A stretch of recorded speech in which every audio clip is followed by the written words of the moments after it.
નમસ્કાર, હું છું પરવીન પઠાણ અને ગુજરાતની વાત પ્રોગ્રામમાં તમારું સ્વાગત કરું છું। આજે આપણે આપણા આ પ્રોગ્રામમાં જાણીશું કે આપણા ગુજરાત રાજ્યમાં દિવસ દરમિયાન કઈ કઈ ઘટનાઓ બની છે અને કેવી રીતે બની છે, કયો છે સોશિયલ મીડિયાનો હોટ ટોપિક મુદ્દો। તે સમગ્ર જાણકારી વિસ્તારપૂર્વક આપણા આજના આ પ્રોગ્રામમાં આપણે નિહાળીશું। તો ચાલો જાણીએ અને નજર કરીએ શરૂઆતના મુખ્યના વિશેષ સમાચારો પર। ગુજરાતમાં નવી ટેક્સટાઇલ પોલિસીની રાહ, વેપારીઓએ બિહારની પોલિસીને શ્રેષ્ઠ ગણાવી। ઇન્ડસ્ટ્રીએ પ્રોત્સાહન મળે એવી નીતિની માંગ કરી તો બીજી બાજુ હજુ 5 દિવસ મેઘરાજા સટાસટી બોલાવશે। 6 દિવસમાં વરસાદને કારણે 49 લોકોના મોત નીપજ્યા। આજે 8 જિલ્લાઓમાં અતિભારે વરસાદ ખાબકી શકે છે તેવી આગાહી કરવામાં આવી તો બીજી તરફ વડોદરામાં સહાય પહોંચાડવા નવી પેટર્ન અપનાવવામાં આવી। પૂરથી બેહાલ લોકોને મદદની જરૂર છે પણ જાહેરમાં નથી આવવું। ભાજપે ગુપ્ત રીતે કરિયાણાની કિટ પહોંચાડવાનું શરૂ કર્યું તો બીજી તરફ લોકોના બેંક એકાઉન્ટ વેચી કરોડપતિ બન્યો। બેંક કિટ આપવા ફ્લાઇટમાં જયપુર જતો સુરતથી વાયા રાજસ્થાન થઈને દુબઈ સુધી ફેલાવી સાયબર ફ્રોડની માયાજાળ। આ રીતે પાડતા ખેલ તો બીજી તરફ ગણેશ પંડાલ બાંધતા 15 યુવાનોને કરંટ લાગ્યો। પાદરાના ડાબકામાં લોખંડની એંગલ હાઈટેન્શન લાઇનને અડી જતા વીજ શોકથી એકનું મોત નીપજ્યું અને 14 ઈજાગ્રસ્ત થયા। 6 વર્ષની દીકરીએ પિતાની છત્રછાયા ગુમાવી।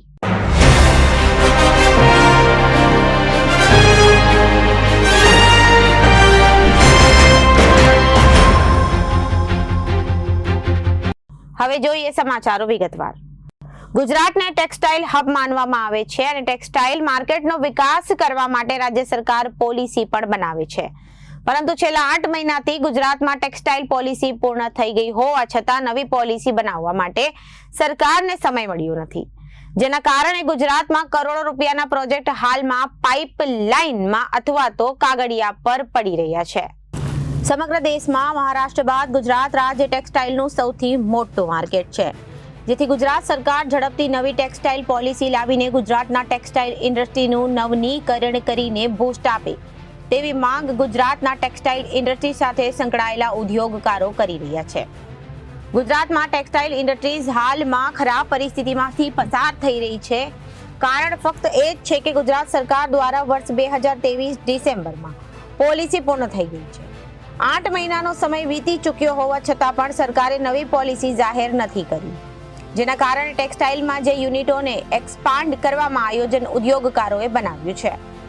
આયોજન ફક્ત હજુ સુધી કાગળ પર જ રહ્યું છે। સરકારમાંથી મળતી માહિતી પ્રમાણે લોકસભાની ચૂંટણી અને આચાર સંહિતાના કારણે નવી પોલિસી જાહેર થઈ નથી, પરંતુ હવે તો લોકસભાની ચૂંટણી પૂર્ણ થયાને લગભગ 4 મહિના થઈ ગયા છે, તેમ છતાં પણ સરકાર આળસ કરી રહી હોવાનો દાવો ટેક્સટાઇલ ઇન્ડસ્ટ્રીઝને યુનિટ સાથે સંકળાયેલા ઉદ્યોગકારો કરી રહ્યા છે। હાલમાં તો ટેક્સટાઇલ સાથે જોડાયેલા વેપારીઓ પણ ચિંતામાં છે। ગુજરાત સરકારે ક્યારે નવી પોલિસી લાવશે, પરંતુ જો સરકાર નવી પોલિસી લાવે તો પહેલા જે રીતે સ્ટેટ જીએસટીમાં લાભ આપવામાં આવતો હતો તે લાભ ફરીથી આપવામાં આવે, સાથે જ 45 દિવસની જે પેમેન્ટ સિસ્ટમ હાલમાં લાગુ કરવામાં આવી છે તે સિસ્ટમ વધારીને 90 દિવસ કરવામાં આવે, જેથી વેપારીઓને અને ખરીદનારાઓને ફાયદો મળે। આમાં 2 નિર્ણયો પોલિસીમાં સમાવેશ કરવામાં આવે તો ટેક્સટાઇલ ઇન્ડસ્ટ્રીમાં સારો એવો લાભ મળી શકે। હાલમાં ગુજરાતમાં અનેક વેપારીઓ યુનિટો એક્સપાન્ડ કરવાનું આયોજન કરી રહ્યા છે, પરંતુ પોલિસી ન આવવાને કારણે આયોજન ફક્ત કાગળ અને લેપટોપમાં જ પડી રહ્યા છે। ટેક્સટાઇલ માર્કેટ સાથે સંકળાયેલા અગ્રણીઓ સાથે વાત કરી ત્યારે તેમનો મત જાણવા મળ્યો કે તેમણે બિહારની ટેક્સટાઇલ પોલિસીની પ્રશંસા કરી હતી। મસ્કતી કાપડ માર્કેટ મહાજનના પ્રમુખ ગૌરાંગે જણાવ્યું હતું કે ગુજરાતમાં 2019માં ટેક્સટાઇલ પોલિસી જાહેર કરવામાં આવી। 31 ડિસેમ્બર 2023ના રોજ પૂરી થઈ છે। 1 એપ્રિલ 2024 થી બ્રેકઆઉટ પીરિયડ ચાલુ થઈ ગયો છે। છેલ્લા ઘણા સમયથી ચૂંટણી અને ચૂંટણી પછી અલગ અલગ પ્રશ્નોના લીધે ટેક્સટાઇલ પોલિસી મોડી થઈ ગઈ છે। મારી જાણ મુજબ સ્પિનિંગ, વીવિંગ, પ્રોસેસિંગ અને ગાર્મેન્ટ્સની અલગથી પોલિસી જાહેર કરશે, જેથી મોટી રોજગારી ઊભી થશે। હાલમાં જે વેપારી ઇન્ડસ્ટ્રીએ જુલાઈ સુધીમાં શરૂ કર્યું છે એ લોકો માટે સૌથી મોટો પ્રશ્ન બ્રેકઆઉટ પીરિયડમાં અસર અપાશે કે કેમ, એમાં પણ અમને વિશ્વાસ છે। સરકાર એમાં પણ જાન્યુઆરીથી ઇફેક્ટ કરે એમ મારું અનુમાન છે જો કે સરકાર પોલિસી જાહેર કરે તેના પછી ચોક્કસ ખ્યાલ આવશે. તેમણે કહ્યું કે આ પોલિસીને લીધે સૌથી મોટો ફાયદો ખેડૂતોને થશે, કેમ કે અમદાવાદ કાપડ માર્કેટનું માન્ચેસ્ટર છે અને કોટનની વેરાયટી માટે અહીં મોટા પ્રોસેસ હાઉસમાં માલ પ્રોસેસ કરીને ડોમેસ્ટિક તથા એક્સપોર્ટ કરી શકીએ છીએ. ડીલિંગમાં પણ આપણે સૌથી આગળ છીએ. કોટન પ્રોસેસ હાઉસ તથા કોટન ગાર્મેન્ટ તથા કોટન સ્પિનિંગ અને વીવિંગ માટે ગુજરાત વળખાય છે. આ ટેક્સટાઇલ પોલિસીમાં સરકારે આટલું ધ્યાન રાખવું જોઈએ છે કે ભારતના કોટનના ઉત્પાદનમાં 33 થી 35% કોટન ઉત્પાદન ગુજરાતનું છે. 1 કરોડ કોટન ગાંસડીમાંથી 65 લાખ ગાંસડી સૌરાષ્ટ્રમાંથી આવે છે. સરકારે સ્પિનિંગમાં વિશેષ લાભ આપવો જોઈએ એમ મારો મત છે. તેમણે વધુમાં ઉમેર્યું હતું કે ગુજરાતનું કોટન સાઉથ ભારત મહારાષ્ટ્ર જાય છે અને બાદમાં પ્રોસેસ માટે અહીંયા આવે છે. તો કેમ સ્પિન્ડલ વધે તો વધવા દેવી જોઈએ અને સ્પિનિંગમાં લાભ આપવો જોઈએ. મારી સમજ છે ત્યાં સુધી કમ્પોઝિંગ યુનિટને પણ ટેક્સટાઇલ પોલિસીનો લાભ મળી શકે છે. એમાં સ્પિનિંગ, વીવિંગ પ્રોસેસ, વન રૂફ અને વન પેન કાર્ડ જે લોકો હશે તેમને સ્પિનિંગ લાભ આપવાની ચર્ચા થઈ છે. ખેડૂતોને પણ ટેકો રહેશે એમ રાજકીય રીતે હું સમજુ છું કે જો સુખી થશો તો સત્તામાં સરકારને પણ તેના લાભ મળશે. ડબલ ટેક્સની વાત કરીએ તો તેમણે જણાવ્યું હતું કે યુનિટ એક્સાપન્શનમાં જેમ કે જીઆઈડીસીમાં ડબલ ટેક્સ લાગે છે, જેમાં મ્યુનિસિપલ અને ગામતળનો ટેક્સ લાગે છે, તેને રિમૂવ કરી અને સિંગલ ટેક્સ રાખવા જોઈએ એવી મારી ભલામણ. અને એક્સપાન્સમાં પણ જીઆઈડીસીના નિયમો હળવા કરવા જોઈએ. ટેક્સટાઇલ પોલિસી જાહેર થાય તો કોઈ પણ વ્યક્તિ એક્સપાન્શન કરી ટેક્સટાઇલ પોલિસીનો લાભ લઈ શકે છે.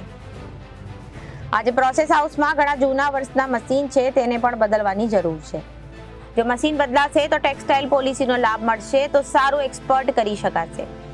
જે લોકોને એક્સપાન્શન કરવું પડે એ લોકો માટે પણ સરકારે ટેક્સટાઇલ પોલિસીમાં ચોખ્ખો ઉલ્લેખ કરવો જોઈએ.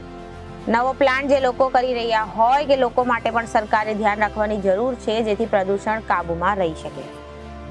ચોક્કસ કેટલા યુનિટ છે જેને અસર થાય કે અહીં કહી શકાય કે પણ મારા ભારત મુજબ જીનિંગ, સ્પિનિંગ, વીવિંગ, પ્રોસેસિંગ અમદાવાદમાં ઓછામાં ઓછા નાના મોટા થઈને 700 થી 800 કારખાના છે. આ ઉપરાંત સુરતમાં 100% પોલિસ્ટર અને એમએમએફ બને છે, જ્યારે જેતપુરમાં કોટન બને છે. દરેક જગ્યાએ સમજી શકાય કે એક્સપાન્શન અને ઇમ્પોર્ટ થયાના યાન પ્રમાણે આપણે આત્મનિર્ભર બનવું છે.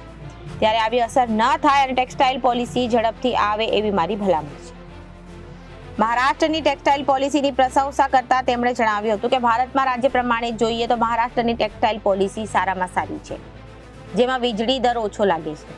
ટેક્સટાઇલ પોલિસીના લાભમાં પણ ફરક છે. છેલ્લા 7 થી 8 મહિનાની નવા યુનિટની હજુ સુધી એનો લાભ મળ્યો નથી. નવી પોલિસી જાહેર થયા પછી ખ્યાલ આવે કે લોકોને લાભ મળશે કે કેમ. ગાર્મેન્ટમાં ઝારખંડ, કર્ણાટક, મહારાષ્ટ્રની ટેક્સટાઇલ પોલિસી સામે નહીવત કહી શકાય એવું 0 અવર છે. નુકસાનનો આંકડો આપી શકાય નહીં, પણ બીજા રાજ્યની ટેક્સટાઇલ પોલિસી સાથે સરખામણી થાય તો ગુજરાતમાં કેટલું નુકસાન થાય છે એ ચોખ્ખું સમજી શકાય છે. તેઓ કહે છે કે ભારતની દરેક ટેક્સટાઇલ ઇન્ડસ્ટ્રીને આત્મનિર્ભર બનાવવા માટે સૌ પહેલા ચાઇનાના ઇમ્પોર્ટ પર લગામ રાખવી પડશે. ચાઇનાનું ફેબ્રિક ભારતમાં દિલ્હી, મુંબઈ, મદ્રાસ, કોલકાતા, બેંગલુરુ મોટા પ્રમાણમાં આવે છે, જેથી ટેક્સટાઇલ ઇન્ડસ્ટ્રીને બહુ નુકસાન થાય છે. આ ઇન્ડસ્ટ્રીને વેગ મળે અને યાન ઇમ્પોર્ટ થાય છે, પણ દરેક ફેબ્રિક ઇમ્પોર્ટ કરીશું તો ભારતમાં ઇન્ડસ્ટ્રી જરૂર જ નથી. WTO શું છે અને એના કાયદા કાનૂન શું છે એ સામાન્ય ઇન્ડસ્ટ્રીને ખ્યાલ નથી, પણ સરકારે ધ્યાન આપવું જોઈએ કે બહારથી આવતા ફેબ્રિક બંધ કરે એ બહુ જરૂરી છે. ગુજરાત ચેમ્બર ઓફ કોમર્સ ની ટેક્સટાઇલ કમિટીના કો-ચેરમેન સંદીપ શાહે જણાવ્યું હતું કે ટેક્સટાઇલ પોલિસી 31 ડિસેમ્બર 2023ના રોજ પૂરી થઈ અને વારંવાર તેની રજૂઆત કરી, પણ 1 વર્ષથી જાહેર થઈ નથી અને શું કારણ એ ખબર નથી. સરકારમાંથી ચોક્કસ જવાબ આપતા નથી. પહેલા કહેતા હતા ડિસેમ્બર કે પછી વાઇબ્રન્ટ સમિટ અને પછી ચૂંટણી અને પછી હવે સપ્ટેમ્બરમાં આવશે એમ કહે છે. આ પોલિસી ઝડપથી આવે તો સારું. તેમણે કહ્યું 1 વર્ષ કે 1.5 વર્ષમાં 2500 કરોડના પ્રોજેક્ટ ઊભા થઈ રહ્યા છે. બહુ જ નુકસાન થાય છે. 150-200 ફેક્ટરીના માલિકનું કામ અટવાઈ ગયું છે.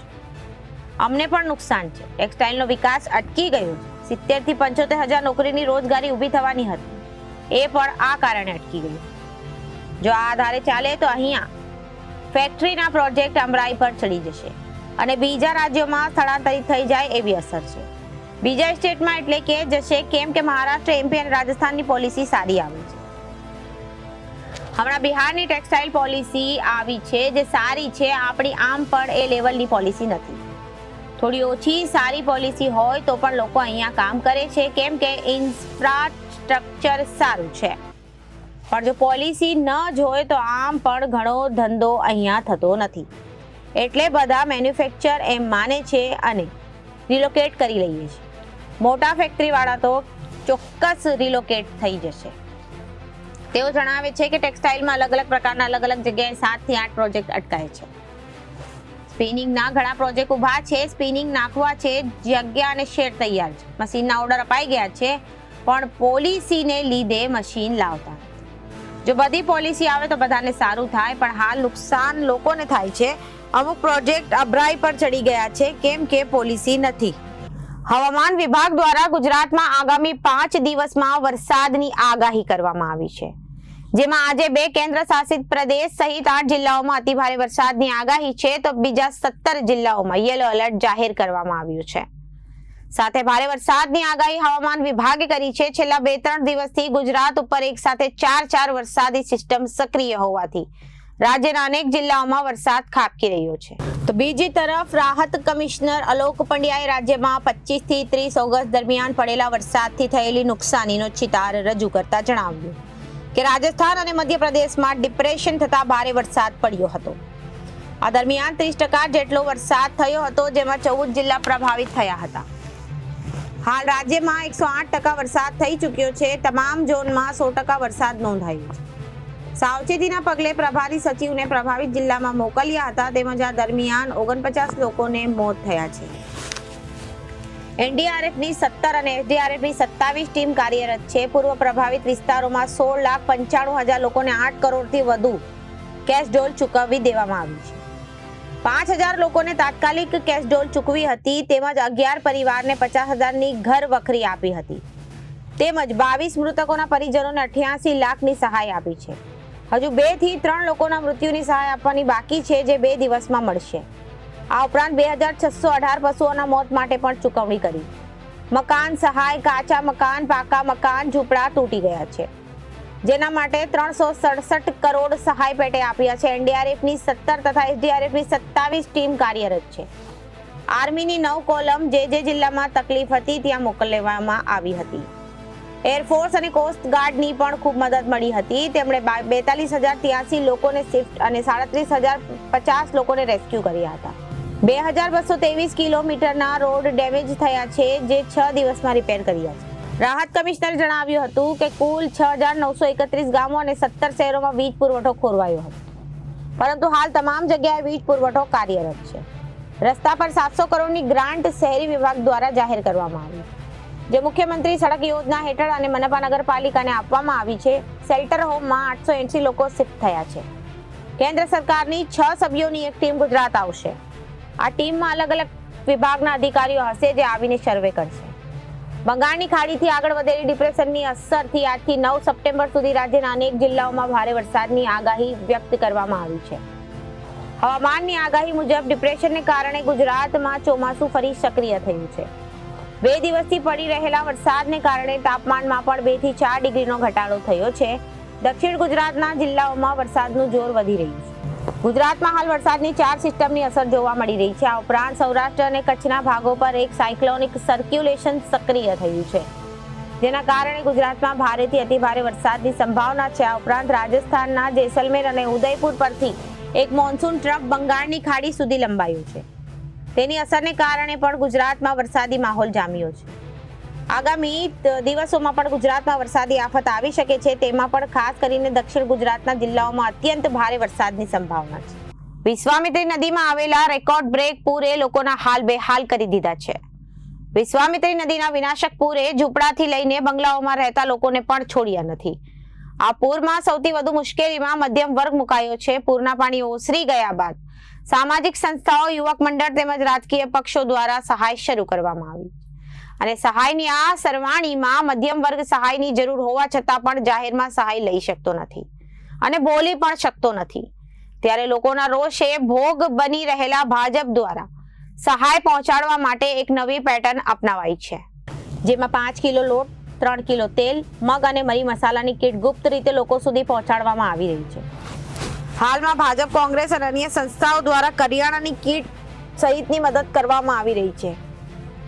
વિશ્વામિત્રી નદીમાં આવેલા પૂરના પાણી ઓસરી ગયા બાદ સામાજિક સંસ્થાઓ, યુવક મંડળો તેમજ રાજકીય પક્ષો દ્વારા પાણી, ફૂડ પેકેટ સહિત વિવિધ ચીજ વસ્તુઓ લઈ મદદ કરવા માટે વિસ્તારોમાં પહોંચી ગયા હતા, જ્યાં લોકો દ્વારા સહાય માટે પહોંચતા વાહનો અને ટોળા ઉમટી રહ્યા હતા.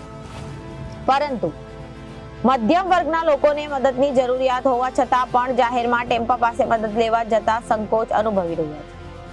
વિશ્વામિત્રી નદીમાં આવેલા પૂરમાં ઝૂંપડાવાસીઓની ઘરવખરી સહિતનો સામાન તણાઈ ગયો. સાથોસાથ મધ્યમ વર્ગનો ઘરવખરી સામાન પણ પૂરમાં તણાઈ ગયો.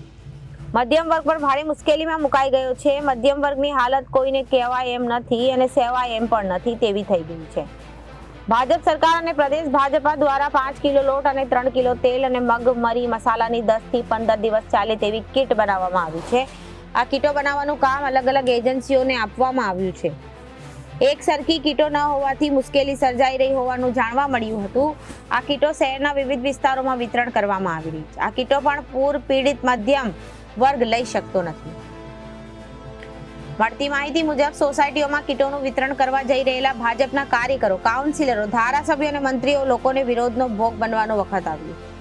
ત્યારે સોસાયટીમાં રહેતા મધ્યમ વર્ગના લોકોને કીટની જરૂરિયાતો હોવા છતાં પણ પોતાના સન્માનને લઈને કીટો લઈ શકતા નથી અને ભારે મુશ્કેલીઓમાં દિવસો પસાર કરી રહ્યા છે. મળતી માહિતી પ્રમાણે જાહેરમાં આવીને કીટો ન સ્વીકારવાના એવા પરિવારોની ભાજપ, કોંગ્રેસના કેટલાક કાઉન્સિલર સંસ્થાઓ દ્વારા પોતાની વિસ્તારની સોસાયટીઓમાં રહેતા જરૂરતમંદ લોકોની યાદી તૈયાર કરવામાં આવી છે અને લોકોને ઘરે તેઓનું સન્માન ન ધરાવાય તે રીતે કીટો પહોંચાડવામાં આવી હોવાનું જાણવા મળ્યું. કેટલાક કાઉન્સિલરો દ્વારા બપોરના સમયે અથવા તો કેટલાક કાઉન્સિલરો દ્વારા સંધ્યાકાળના સમયે જરૂરિયાતમંદોને કીટો પહોંચાડવામાં આવી રહી છે. સુરતમાંથી બેંક ખાતા ખોલાવી કીટ અને સિમ કાર્ડ દુબઈ જઈ એક મોકલવાનું એક રેકેટ ઝડપાયું છે. કાપોદ્રા પોલીસે નંબર પ્લેટ વિનાની નવી નક્કોર સ્કોર્પિયો કારમાંથી 2 યુવાનોને કાપોદ્રા 4 રસ્તા પાસેથી ઝડપી લીધા હતા.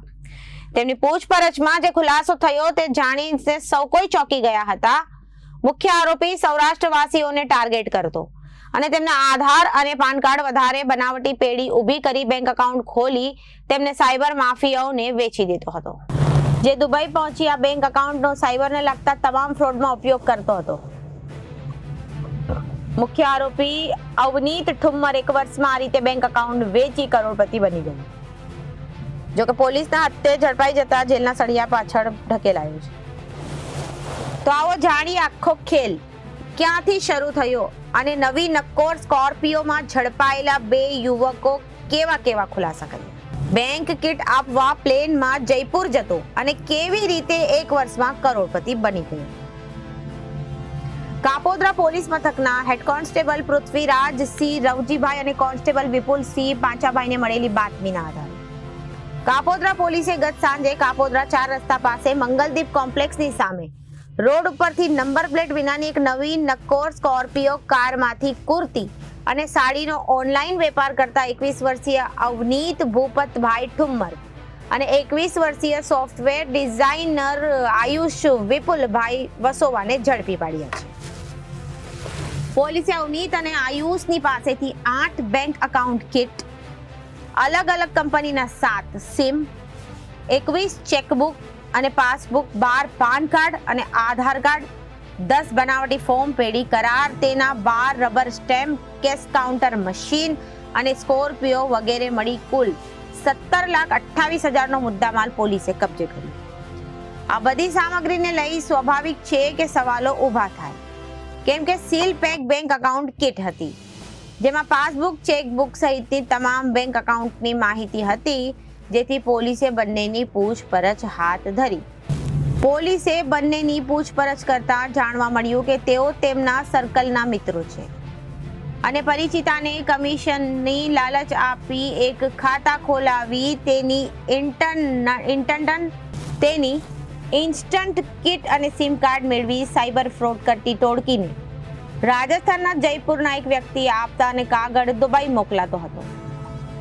બંને અત્યાર સુધીમાં 45 થી વધુ જીએસટી સાથે સંકળાયેલા અને કરંટ એકાઉન્ટ ખોલીને જયપુરના વ્યક્તિને આપ્યા હતા. પણ તેની લિમિટ ઓછી હોય તો હવે તેઓ 5 કરોડની લિમિટના કોર્પોરેટ એકાઉન્ટ ખોલવાના હતા. તે માટે જુદા જુદા નામે બોગસ ભાગીદારી પેઢી બનાવવાની, તેના પાન કાર્ડ મેળવી તેની સાથે આવેલા એસ્ટીમ લેટરની મદદથી કોર્પોરેટ એકાઉન્ટ ખોલાવવામાં તાજવીજ હાથ ધરી છે. પહેલા જ પોલીસે તેમને ઝડપી લીધા હતા. ઓનલાઈન કુર્તી અને સાડીના વેચાણના ધંધામાં સારી કમાણી થતી નથી. તે ઓનલાઈન કુર્તી અને સાડીના વેચાણમાં ધંધામાં રોજ થતી વાતચીતના આધારે 1.5 વર્ષ અગાઉ તે ટેલિગ્રામ મારફતે એકાઉન્ટ કમિશનની લેતા એક વ્યક્તિના સંપર્કમાં આવ્યો હતો. તેને લઈને જય રૂબરૂ મળી કમિશનની એકાઉન્ટ ભાડે આપી બાદમાં તેણે જયપુરના એક યશ નામના વ્યક્તિના એકાઉન્ટ કમિશનમાંથી આપવાનું શરૂ કર્યું અને આવા 45 એકાઉન્ટની કિટ આપવા માટે તે અત્યાર સુધીમાં 6 વખત જયપુર ગયો છું. અવનીતની પૂછપરછમાં જાણવામાં આવ્યું હતું કે સુરતમાં તેણે ઓનલાઈન બિઝનેસ માટે જીએસટી નંબર લીધા. વેપાર નહીં કરતા અને પૈસાની જરૂરિયાતવાળા લોકોને ટાર્ગેટ નહીં કરતા. સુરતવાસીઓના પ્રભુત્વવાળા વિસ્તારમાં આવા ઘણા લોકો હોય કે તેનું કામ સરળ થતું હોય. ત્યારબાદ તેણે સ્મોલ બિઝનેસ કરતા લોકો માત્ર પાન કાર્ડ અને આધાર કાર્ડ ઉપર કરંટ એકાઉન્ટ સરળતાથી ખોલાવી શકતા હોય છે અને તેમને કરંટ એકાઉન્ટ ખોલાવી તેમના એકાઉન્ટ આપ્યા હતા. જોકે આ તમામ એકાઉન્ટમાં લિમિટ 10 લાખથી મહત્તમની નથી. 50 લાખની હોય તો કંઈ જુગાડ કરી શકાય. 5 કરોડ માટે કોર્પોરેટર અને એકાઉન્ટ ખોલવાનું શરૂ કર્યું. એ લખીને પાછી ઊંચી લિમિટેડ 5 કરોડ માટે બોગસ પેઢીઓ બનાવી તેના કરાર અને સિક્કા પણ બનાવ્યા. ઓનલાઈન વેપાર કરતા અવનીત એક સમય પૈસાની તકલીફ પડતી હતી. જોકે તેણે ઓનલાઈન વેપાર કરતા અવનીતે એક સમયે પૈસાની તકલીફ હતી. જોકે તેણે સાયબર માફિયાનો એકાઉન્ટ કમિશનની આપવાનું શરૂ કર્યું. ત્યારબાદ તેને તકલીફ દૂર થઈ. અવનીતે 6 મહિનામાં અગાઉ ક્રેટા કાર ખરીદી હતી અને તેનો 003 નંબર પ્લેટ લેવા માટે તેણે 4.5 લાખ ખર્ચ્યા હતા. પોલીસે તેની પાસેથી જે નંબર પ્લેટ વિનાની સ્કોર્પિયો કબજે કરી છે તે પણ તેણે માત્ર 1 મહિના પહેલા જ લીધી છે.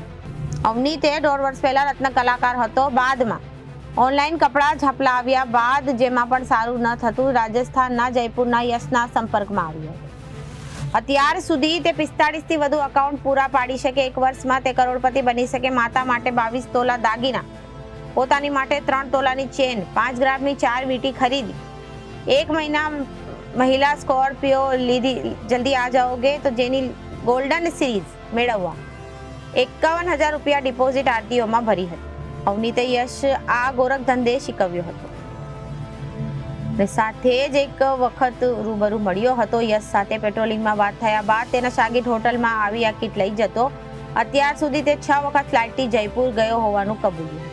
ફિશિંગ ગેંગના અપાયેલા એક બેંક એકાઉન્ટમાં જે નાણાં જમા હતા તેના 1% કમિશન અવનીતને મળતું. 1% એકાઉન્ટમાં વધુમાં તેમણે 2 થી 3 ચાલતું, જેમાં જેટલા ટ્રાન્ઝેક્શન થયા હોય તેની ડિટેલ્સ ઇન્સ્ટાથી મોકલ્યા બાદ તેનું 1% કમિશન અવનીતને આપવામાં આવતું. અવનીત કોઈ ત્રાહિત વ્યક્તિના એકાઉન્ટમાં અથવા તો યુએસડીટી કોઈનાથી જમા લેતા બાદમાં તે વેચી રોકડી કરી લેતો.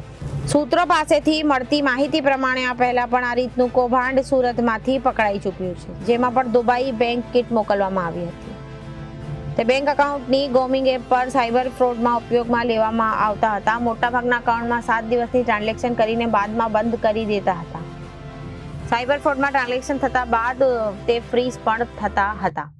બાદમાં ફરી નવા એકાઉન્ટમાં મેળવવામાં આવતા હતા અને આ બેંક એકાઉન્ટ ઉપયોગ એવી રીતે થતો કે સાયબર ફ્રોડ માટે પીડિતાને એકાઉન્ટ નંબર આપવામાં આવતો, જેમાં ફ્રોડ દ્વારા મેળવેલા રૂપિયા આવતા હોય.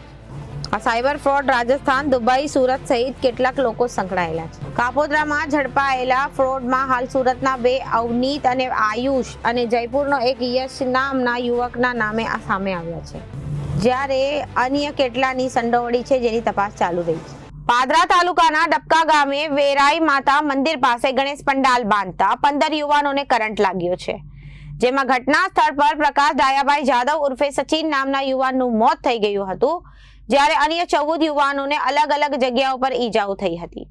લોખંડની એંગલ પંડાલ પર પસાર થતા હાઈટેન્શન લાઇનને અડી જતા આ દુર્ઘટના બની હતી. પાદરા તાલુકાના ડબકા ગામે વેરાઈ માતા મંદિર પાસે ગણેશ પંડાલ બાંધતા 15 યુવાનોને કરંટ લાગ્યો, જેમાં ઘટના સ્થળ પર પ્રકાશ ધાયાભાઈ જાદવ ઉર્ફે સચિન નામના યુવાનનું મોત થઈ ગયું, જ્યારે અન્ય 14 યુવાનો અલગ અલગ જગ્યાએ પર ઈજાઓ થતા તેમને લોખંડની એંગલ પંડાલ પરથી પસાર થતા હાઈટેન્શન લાઇનને અડી જતા દુર્ઘટના બની હતી। જ્યારે વડુ પોલીસ મથકના પીએસઆઈ એમઆર ચૌધરીએ જણાવ્યું કે મોડી રાત્રે પંડાલ બનાવતી સમયે ઘટના બની। અંદાજે 15 ફૂટ જેટલો ઊંચો પંડાલ બનાવવામાં કામ ચાલી રહ્યું હતું। આ દરમિયાન આ ઘટના બની છે એ તો આ ભગવાન અંગે અકસ્માતે અને મોતનો ગુનો દાખલ કર્યો અને ત્યારે પૂછી લીધો। પ્રકાશ જાદવ સારો ક્રિકેટર છે। પાદરા તાલુકામાં રમાતી ક્રિકેટ ટુર્નામેન્ટ રમતો હોવાથી આથી તે તાલુકામાં પ્રકાશ સચિન તરીકે ઓળખાતો અને લોકો તેને મૂળ નામ પ્રકાશ કરતા સચિન તરીકે વધારે જાણતો। ડબકા ગામમાં છેલ્લા 40 વર્ષથી ગણેશોત્સવ મનાવવામાં આવે છે। 41મા વર્ષે ગણેશોત્સવ મનાવવા માટે યુવક મંડળ દ્વારા 12 ફૂટની શ્રીજીની સ્થાપના માટે 15 ફૂટ ઊંચો પંડાલ બનાવી રહ્યા છે અને 15 યુવાનોને કરંટ લાગતા હાહાકાર મચી ગયો હતો। ગણેશ મંડળના અગ્રણી મહેશભાઈ જાદવે જણાવ્યું કે યુવક મંડળ દ્વારા વડોદરામાં શ્રીજીની મૂર્તિ બુક કરાવી ખૂબ દીધી છે। શુક્રવારે વડોદરા મૂર્તિ લેવા માટે આવવાના હતા, પરંતુ મોડી રાત્રે બનેલી આ ઘટનાને પગલે ગામ શોકમાં ગરકાવ થઈ ગયો અને મંડળ દ્વારા હવે સોપારીની સ્થાપના કરી ગણેશ ઉત્સવ મનાવવાનો નિર્ણય કર્યો છે। તો અત્યારે ગુજરાતની વાતમાં વિરામ લઈએ। વધુ સમાચારો માટે જોતા રહો જનાદેશ ન્યૂઝ। નમસ્કાર।